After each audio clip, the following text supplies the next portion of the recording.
What's going on? Hope you guys are doing well. Welcome to today's video. Alright, in today's video we are going to be covering the topic of bulking. Real quick, I did change my hat in case you noticed. That is very true because I had some sweat streaks from the workout that I had yesterday. And gross, I know. And I haven't washed. I don't care. I work hard for these gains. Speaking of gains, bulking, that is the topic of the video. And the reason why I'm doing this video is because a lot of people do struggle to bulk. Yes, a lot of people do struggle also to get lean. There's a lot of people just don't need a lot of information out there, but I feel like there's a lot of information that can help you out if you're trying to lose weight, and not a lot of information that can help you if you're trying to gain weight.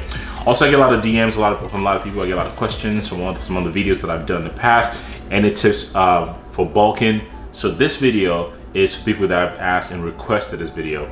And also, you know, a lot of people are gaining weight right now, quarantine 15. And I know a lot of people are just putting out content and shredded and workout, but I just feel like for my bulky, for my thick season gentlemen and gals out there, I feel like this would be beneficial. And I do believe there are people out there that consider themselves a hard gainer.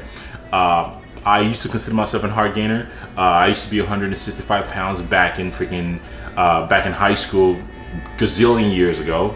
And I used to consider myself a hard gainer. I ate a lot. I ate McDonald's, I ate China Express. There's a place called Gyro Kings I used to go to with my boy after school. So I ate a lot, but you know, still I was expending a lot of calories as a 17, 18-year-old kid.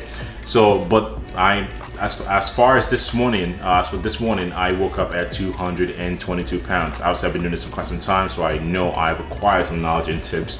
So I figure it's a good time to share that with you guys. Without further ado, let's get into it. When it comes to bulking, it's gonna be the same process you do in terms of bulking, just like the same process you would do when it comes to shredding. I'm sure you probably know a lot of people out there that reach out to you or come to you, in the gym or whatever, and ask you the question, hey bro, I'm trying to gain weight all the time, but I eat a lot. And then you ask them the question, so what's a lot? How many grams of carbs, fats, protein, how many calories are you taking a day? And they don't know. I said, but I eat a lot. So for you to know if you eat a lot, for you to know where you need to be in terms of macronutrients, you definitely need to know what your bulking macros, etc. should be. I'll put a link in the video. I did a video on how to calculate the macros. Definitely check that out. That will give you some tips that you can come back and definitely watch this.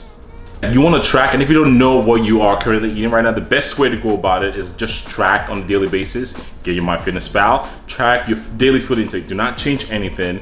Get your food intake on a daily basis, and that will give you at least a baseline of what you're currently eating, and gradually maybe add 100 or 150 or 200 calories to each meal on a daily basis. Then that can actually give you a steady data to work with as you go forward. But this video is not really meant to help calculate your macros or your bulking macros. Like I said, I have a video that I've done in the past. We'll put a link in the description, like I said. And but this video is definitely for you that are struggling, that you know your macros, but you're struggling with like food choices. So let's break that down for you guys real quick. One of the things that you're gonna find that's gonna be very difficult for you to do throughout your bulking process is to get micronutrient dense food in. A lot of micronutrient dense food, like your veggies, for instance, are high in fiber, and those might be very filling. And I know for me, I'm bulking right now, like I said earlier in the video, and I don't get as much greens or micronutrient dense food that I should be eating because I'm looking for more food that are higher in calories. And one of the important things that you want to do, you want to make sure you're optimizing digestion. You want to make sure you're getting your micronutrients in. So I definitely make sure I take my strong greens and strong reds on a daily basis. Just make sure I fill the gaps in my daily micronutrient basis. Of course, you can use SAMOKFIT to save you some money. And let's get to all that we got the micronutrient out of the way. Let's talk carbs, fats, and protein. So let's start with protein. In terms of protein, a lot of times when you're trying to get leaner, of course, you're trying to look for leaner sources of protein because they are typically less in calories. But in this case, you would switch that upside down. So instead of looking for your chicken breast without the skin, you might want to look for chicken thighs with the skin, or chicken thigh without the skin alone, just to minimize the fat a little bit. So for instance, 4 ounces of a chicken breast, you're probably looking at 3 grams of fat, 24 grams of protein. But 4 ounces of chicken thighs might look at 8 to 9 grams of fat per serving if you cut, maybe trim some of the fat off still. But because it's fatty and juicy, which you guys know a lot of times chicken breast can be a little drier, but chicken thighs can be a little juicier just because it's got more fat content in it. So you just want to switch that protein sources. Or in terms of let's say ground beef, for instance, a lot of people, when you're trying to get lean, you probably look for a leaner source of ground protein like your 96.4 or 97.3. But in this case, you want to look for a higher fat count, meaning your 80-20, maybe your 90-10 ground beef, because they have a little more fat content. So I guess the operative word is you want to look for a little bit more fattier protein sources. Fish, salmon is a good fattier protein sources, and of course it's got omega-3 fat in it, so it's good for you overall. So for instance, if I want to break this down to you, a gram of protein is 4 calories, a gram of carbs is 4 calories, and a gram of fat is 9 calories. So if you're adding that extra fat to your protein that you're already taking in, it gives you room to eat a little more calories, so you can get to that goal of your daily caloric intake if you are in a bulking phase. All right, so let's talk some carbs. So I have 2 examples right here in front of me, and I have the cinnamon swirl bread. You guys know I love my cinnamon swirl, and I just have a regular wheat bread right here. So let's break down the macros. So the 1 slice of the cinnamon swirl is 1.5 grams of fat, 20 grams of carbs, and 2 grams of protein, and that's per slice. And the wheat sandwich, let's break that down.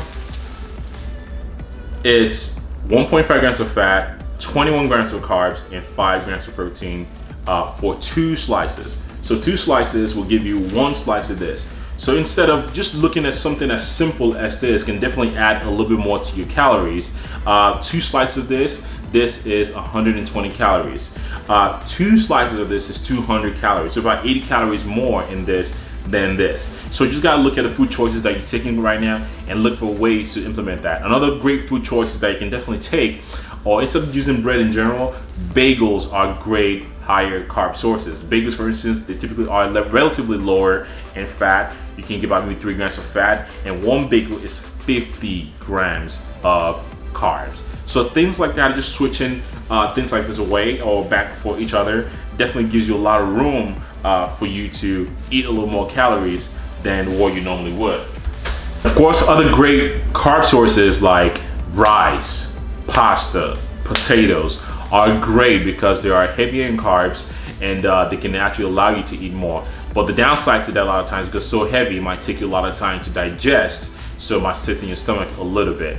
So those are just a few options. So let's talk fruits. All right, let's talk fruit. In terms of fruit, a lot of people, overcomplicate this process or just overlook the benefit of switching your fruit choices. So if to say you are on a cut, I recommend staying away from something like bananas or apples, just because for 100 grams of banana or apples, you can carries a little bit of a dense macronutrient, dense carb sources.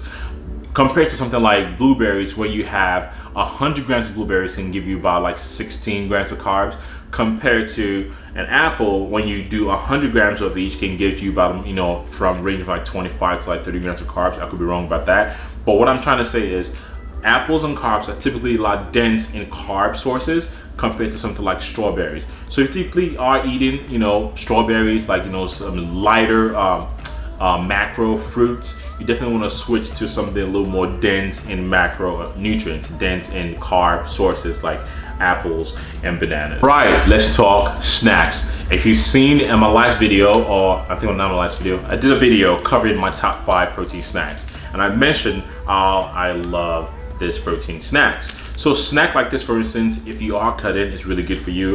Each gram macros on this is 19 grams of protein, 4 grams of fat, and 19 grams of carbs. So relatively high in protein sources. Calorie wise, maybe not 200 calories. So that's that. You want to switch things like this for things like this. Hot Pocket, yes, I got the 5 value pack. You guys might be shocked by, whoa, you actually eat like quote unquote junk food? Yes, I eat this. Don't get me wrong, I don't eat this all day. I still track my macros, and if I have room in my macros throughout the day, or I feel like, okay, I have a lot of calories left, I would definitely get something like this. So the macros in the back of this, for instance, 1 serving, it's 9 grams of fat, 33 grams of carbs, and 9 grams of protein. Total calories for 1 serving, 270. Of course, I eat about 2 of these a night, or for like an afternoon snack or something like that if I feel like, okay, I'm behind in calories. So thins like this is very good. By the way, follow me on Instagram. I've been tagging Hot Pocket on this for a while, and I'm still waiting for my sponsorship. Last but not the least, so a lot of things that you want to add also, like I said earlier, fats. Of course, you want to track, if you want to go for a range of how many macros and fats that you want to consume a day, that's great.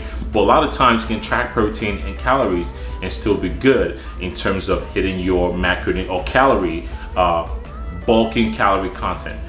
So things like something as small as adding peanut butter to like your pre-workout meal or like your oatmeal, or put it on a sandwich or something, adds more calories. On your egg sandwich, add things like avocados, for instance. Those helps to add calories to your food. So overall, my point is, you do not want to complicate the process. You want to simplify the process. You want to make it easy for you. But what you need to do first is to look at all your food content that you consume on a daily basis, and just look for small things you can just switch out for other things to make sure you put yourself in that calorie surplus for you to bulk. Yes, that is the video. I hope you guys enjoyed this. Hopefully this is very helpful. If you are already incorporating some of that, comment in the description and let me know. If there are some of the tips that you actually are using right now that's helping you in your bulking process, definitely comment in the comment section. I'm sure a lot of people will read it and they can learn a thing or two from you. All right, that's the video, and I'll see you guys in the next one. Peace.